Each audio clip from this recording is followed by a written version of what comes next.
కన్యా రాశి వారికి ఈ వారం చాలా వరకు అనుకూలంగా ఉంది. ఉద్యోగంలో బాగా స్ట్రెస్ ఉంది, ఉద్యోగంలో రావట్లేదు అనుకున్న వారికి మంచి అవకాశాలు కలిసి వస్తుంది. ద్వితీయాధిపతి భాగ్యాధిపతి అయిన శుక్రుడు జన్మరాశిలో ఉన్నారు.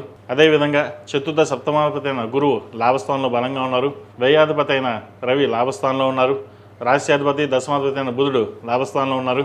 ఒక అనుకోని అవకాశాలు కలిసి రావడం, దూర ప్రాంత ప్రయాణాలు కలిసి రావడం, వ్యాపారంలోనూ వ్యవహారంలోనూ మీరే ముందుకు వెళ్ళడం అనేది జరుగుతుంది. ఒక చక్కటి ఆలోచనతోటి ఒక నిర్ణయం తీసుకుని లాభపడతారు. ఈ వారం ఒక శుభవార్త నేను అవకాశం గోచరిస్తుంది.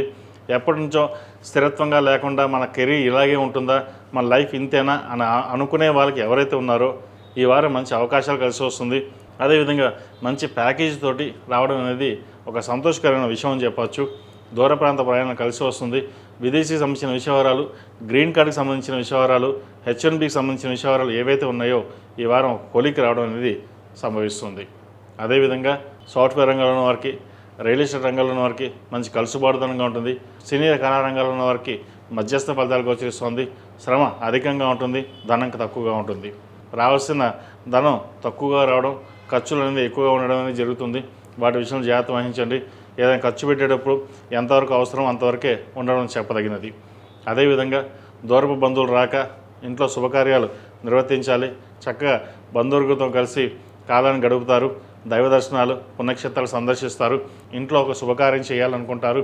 వివాహ సంబంధించిన విషయాలు ఏవైతే ఉన్నాయో చక్కగా ఈ శ్రావణ మాసంలో ఒక సంబంధం కుదురుతుంది. ఎప్పటి నుంచో ఎదురు చూస్తున్నా మీరు కోరుకున్న సంబంధం ఏదైతే ఉందో అది దగ్గర సంబంధం నుంచే వచ్చే అవకాశం గోచరిస్తుంది. అది మన చుట్టాలో కావచ్చు లేదా చుట్టుపక్కల నుంచి అయినా సరే ఒక సంబంధం మటుకి ఈ వారం ఖాయం అవుతుంది. భూ సంబంధించిన విషయాలు చాలా వరకు అనుకూలంగా ఉంటుంది. టెక్నికల్, మెకానికల్ రంగాల్లో ఉన్న వరకు అనుకూలంగా ఉంటుంది. ఒక నూతన వ్యాపారం ప్రారంభించాలి అన్న ఆలోచన చేస్తారు. ప్రస్తుతం ఉన్న పరిస్థితుల్లో ఉద్యోగం చేసుకోవడమే మేలు. అయితే వ్యాపారం ప్రారంభించాలనుకున్నప్పుడు వ్యక్తిగత జాతక పరిశీలన చేసుకుని ముందుకు వెళ్ళడం చెప్పదగినది. మొత్తం మీద గడిచిన వారాల కంటే కూడా ఈ వారం చాలా వరకు వీరికి ఆనందదాయకంగానే ఉంటుంది.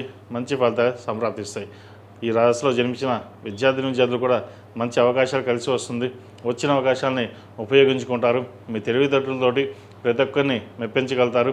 ఏదైనా సరే పట్టుదలతో సాధించి నేను చెయ్యాలి, వెళ్ళాలి అన్న ఆలోచన ఉంటుంది వీరికి. అలాగే సాధిస్తారు కూడా. ముఖ్యంగా వైద్య రంగంలో ఉన్న వారికి కావాల్సిన సీట్ ఏదైతుందో లభిస్తుంది. అదేవిధంగా ఇతర దేశాలకు వెళ్ళి చదువుకోవాలి అనే ప్రయత్నాలు ఎవరైతే చేస్తున్నారో అది ఈ వారం సఫలీకృతం అవుతుంది. చక్కగా ప్రయత్నాలు ప్రారంభించవచ్చు. ఈ రాశిలో జన్మించిన స్త్రీలకు వృత్తి ఉద్యోగ పరంగా, వ్యాపార పరంగా అనుకూలంగా ఉంటుంది. చెప్పుకోదగ్గ స్థాయిలో ఇబ్బందులు ఏముండవు. అయితే ప్రస్తుతం ఉన్న ఉద్యోగంలో మెంటల్ స్ట్రెస్ ఎక్కువగా ఉంటుంది. నూతన ఉద్యోగ ప్రయత్నాలు చక్కగా ప్రారంభించండి. మంచి ఉద్యోగం వచ్చే అవకాశం తప్పకుండా గ్రహగతులు గోచరిస్తుంది. ఈ రాశివారు ప్రతిరోజు ప్రతినిత్యం ఓం నమో నారాయణ ఒత్తులు, లక్ష్మీ తామర ఒత్తులతో దీపారాధన చేయండి. అదేవిధంగా మొగల్బూ కుంకుమ, కుబేరు కుంకుమ, ఆరవల కుంకుమతోటి చక్కగా అమ్మవారికి అష్టోత్తరంతో పూజ చేయండి.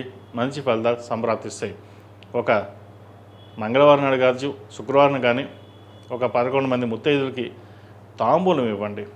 తద్వారా ఉద్యోగంలో కావచ్చు, వ్యాపారంలో కావచ్చు, లేదా ఇంట్లో ఏదైనా చికాకు ఉన్నా సరే అమ్మవారి అనుగ్రహం, వాళ్ళ ఆశీర్వచనం వల్ల కొన్ని సమస్యలు అనేవి దూరం అవుతాయి.